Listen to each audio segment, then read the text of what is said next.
Hello, I'm Matthew Winner, and I'm excited for us to continue our week 2 of financial management.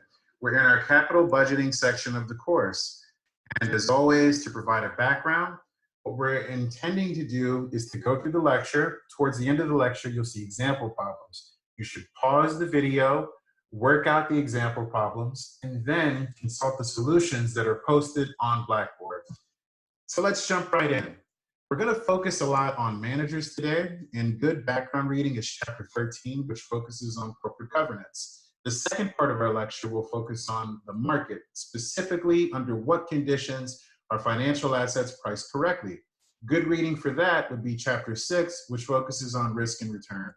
So we have our owners, our shareholders, who employ the managers, and we have our investors. Our investors are going to be distinct from only our shareholders. Our investors will include our debt holders, our bond holders, and that's distinct from our stakeholders. Our stakeholders could be any person, entity, or group that's going to be affected by the firm or could affect the firm. So that would include our customers, our suppliers, society, governments, etc. Given that there's so many different competing interests for what the firm should achieve, a very relevant question that emerges is, what is the company's objective? What is the objective function for making corporate financial decisions? This is important because we'll use it to evaluate how our managers are performing. And ultimately, in the market, we're going to be valuing a company, essentially its equity and debt, based upon these corporate financial choices that these managers are making. So within finance and economics, when we think about this objective function, we'll think that there are basically three popular answers. The one that we're going to focus most on in this course is maximizing shareholder value. Hopefully, because we can see that the firm has investors that are both shareholders and bondholders, maximizing firm value or focusing on stakeholders can lead to different outcomes. But our focus for this course will be shareholder value. The role of financial managers. Most of this course will operate under the assumption that you are the financial manager. And as that financial manager, you're in charge of many corporate decisions, all of which have to do with cash. These decisions include, should we make this investment on behalf of the firm? Essentially, is the NPV positive? If this investment is worthwhile, how do I raise the cash to get started? How do I finance the investment? And lastly, if the investment generates cash, what do we do with it? Cash, when it comes to firms, is incredibly important, as can be seen from this article, which highlights what happened for many small businesses during the recent pandemic. The way that firms manage their cash to fund operations and to essentially have a cash reserve if ever they encounter the inability to access financial markets plays a vital role in our economy. So let's formalize the role of the financial manager. At stage 1, the manager can raise cash. How will they do that? Well, they'll sell stocks and bonds to investors. At stage 2, the manager will invest the cash. So the manager will invest the cash in the firm operations. This could be to build a new plant. This could be to take on a new product line, however the firm decides to engage. Then at stage 3, that investment is going to generate more cash. So now we reach stage 4, in which the manager has a decision to make. They can choose to send that cash back to investors in the form of a share repurchase or a dividend to stockholders or buying off outstanding debt for bondholders, or they can reinvest the cash back into the firm to engage in more operations or to engage in more R&D spending, more capital expenditures. There are lots of choices that the firm can make. The manager raises cash. So stage 1, the financial manager is predominantly going to raise cash through equity issues, meaning that you're going to sell shares of the firm to investors, or through bond issues or debt issues, meaning you're going to sell a bond to an investor. Now, in both of these cases, we have the firm selling a piece of either ownership of the firm, hence equity, or promising to pay cash back in the future in the form of a bond issue. But in both of these cases, we have the firm raising capital from investors. In an efficient market, the investors will pay exactly the correct amount for the stock or for the bond. no investor will be ripped off, quote unquote, meaning that no investor would overpay for the stock or the bond of the firm, and no investor would underpay for the stock or bond of the firm, because competition among investors in an efficient market is always going to push prices to their correct and fair value. Let's look at an example. Suppose that your firm is currently valued at 50 million, which is based on the present value of the firm's future cash flows. You want to raise 5 million in equity to invest in a project that will increase firm value by 20 million. Question 1, part A. What percentage of your firm would you have to sell to an investor in exchange for 5 million? Here we want to take our 5 million and divide it by 50 million. That's going to let us know what percentage of the firm we would have to sell off in order to raise the 5 million in equity. Part B, how many shares would this represent given that your firm previously had 100,000 shares outstanding? There are two ways we can approach part B. We can take that percentage from part A and multiply it by the 100,000 shares to find out what percentage of shares this would represent. But a better way to approach part B is to kind of do this in 2 steps. First, we're going to take that 50 million and divide it by 100,000 shares outstanding. In doing that, we'll find the price per share of the firm. Once we know the price per share of the firm, we can then take that 5 million and divide it by the firm's share price. That'll tell us how many shares we would need to issue in order to raise that 5 million. Example 2, an investor is willing to lend you 5 million, that is, buy a bond from you, as long as she is paid back with interest in 3 years. The investor demands the same annual interest rate as a risk-free bond, which offers 3% per year. In example 2, part A, how much would you have to pay back in 3 years? Here, we're going to set this up as our standard future value, present value formula. We know that our present value is 5 million. We know our R, our rate of return, our discount rate, that's going to be 3%. And our T, the level of years that it's going to be held, is going to be 3. So when we set this up, we're solving for the future value given an R of 3% and a T of 3 years. In part B, the investor believes that we're riskier than a risk-free bond. So she's going to demand a 7% risk premium on our bond. How do we solve for how much we'll pay back in 3 years? First, we want to know what our new R is. Because there's a 7% risk premium, we'll add that 7% to the 3% per year that's required for the bond. So our required rate of return is now 10%.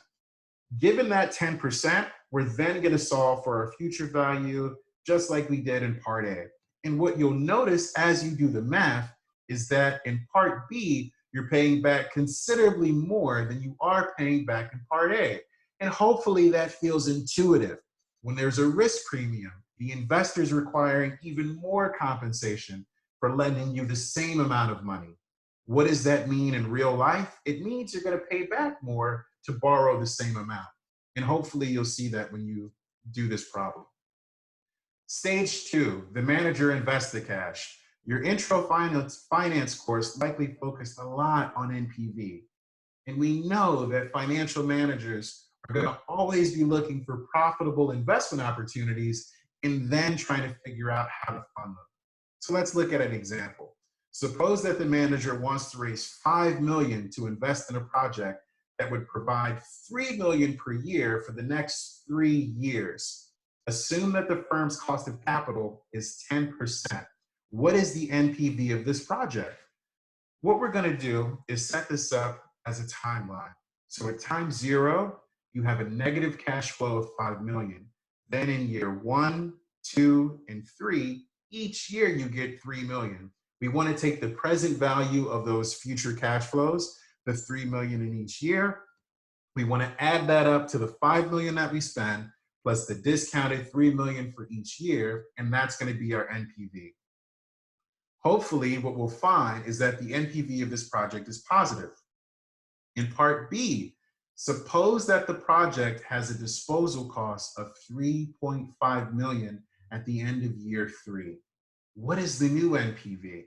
The way to think about the disposal cost is that, yes, in year one, we get 3 million. In year two, we get 3 million. In year three, we get 3 million. But in year three, we're also going to have to spend 3.5 million in order to dispose of the project. So we're going to set it up the exact same way. We've got a cash flow at time zero. That's the negative 5 million that we have to spend. And then we've got the 3 million, 3 million, 3 million, and now a minus 3.5 million. We want to discount all of those cash flows at the appropriate time horizon. Once you solve this problem, I want you to tell me, is this an NPV that's worth taking? Is this project something you should take given this disposal cost? Managers manage the cash. Finally, the manager must choose what to do with the cash generated by the firm's investment projects. You can reinvest the cash back into the firm, and we talked about this. You can build up your cash reserve. You can engage in more CapEx, R&D investment, etc. Or you can give the cash back to your shareholders in the form of a dividend or by repurchasing shares, or you can give the cash back to your bondholders in the form of retiring your outstanding debt. You can pay off your debt. With all of these ideas, all of these methods, we're trying to get the cash out of the hand of managers. And the main reason why is because of the agency concerns that we tend to think of. We think that when managers have a lot of cash sitting around, they can sometimes engage in really bad investments. So let's look at an example. Your all equity firm generates 5 million in cash per year. You decide to distribute all these cash flows as dividends. An investor owns 100,000 of your 1 million shares outstanding. How much do they receive in dividends every year? So there's two pieces of information that we notice right off the bat. First, 5 million every year, all cash. Cool. Second, 100,000 in shares of the 1 million shares outstanding. The investor is only going to get a percentage of that 5 million in cash that's sent out in the dividend. And that percentage is going to be the percentage of the firm that they own. So to solve part A, we're going to take our 100,000 and divide that by 1 million. That's going to give us a percent. We're going to multiply that percent by that 5 million to let us know what actual share of this dividend will the investor receive every year. Example 4, part B. Refer back to example 2B. The manager would like to retire the bond 1 year early by repurchasing it. How much would it cost to repurchase the bond 1 year before its maturity? The key takeaway from this example for 4, part B is that we have our bond that we talked about. That's the bond that has the 7% risk premium. That's why it's 7 plus the 3%. That gives us the 1.1 or the 1.10%. We notice that it's going to be held for 3 years, but in this example, we're going to retire it a year early. That's why in the denominator, we have 1.1. Okay, you can imagine that if we wanted to retire it 2 years early, what would we do? We would take that denominator and raise it to the power of 2. Managers manage the cash. The manager can also go directly from step 1, raising the cash, to step 4A, which is giving the cash back to investors. Meaning the manager can raise cash, it can issue debt and use those proceeds to repurchase shares. Or it can issue equity. You can sell stock and use those proceeds to retire debt. Firms do both of these things all the time. This is called recapitalization, meaning that the managers are choosing to change the firm's capital structure, the mix of debt and equity. What are the benefits of having more debt in your capital structure? There are 2 benefits. First, debt itself has a tax advantage. And second, we continue to talk about agency concerns. Sometimes this is referred to as the discipline of debt, meaning that as an investor, I know that if managers have debt payments that they have to make, then they can't take this cash and waste it on poor investment opportunities. What are going to be the drawbacks of having more debt in your capital structure? Well, one very clear drawback is that as the firm increases its leverage, as the firm increases its use of debt, I'm going to be worried about financial distress. I'm going to be worried that if the firm defaults on this debt, if they can't pay back this debt, then as a shareholder, I'm in trouble. So you always worry about financial distress or leverage. And we'll talk quite a bit extensively on both of these later in the course. Let's look at some real world applications of how firms use cash. Our first example is going to be Facebook. When Facebook acquired Instagram, they used a mix of both shares and cash. And this happens quite often as well. And the main punchline from this article is that because Facebook used both shares and cash, as its shares decreased in value, its acquisition of Instagram became even more profitable. And you can see how, relative to the IPO, the price of Facebook was falling at the time of making the acquisition of Instagram. The next example is going to be from JetBlue. And in this example, we have a firm, JetBlue, that faces a very real business risk. And its very real business risk is this fuel cost. It's an essential part of how they are able to operate. What did the managers do? The managers used cash in order to hedge their exposure to fuel. They bought swaps, they made call options, they went through different option investment strategies that we'll learn in a few weeks as a way of sort of removing some of this risk. So the big takeaway is that as a financial manager, you are always making decisions about the firm's cash and what the firm will do with it. And these decisions have real effects on the firm.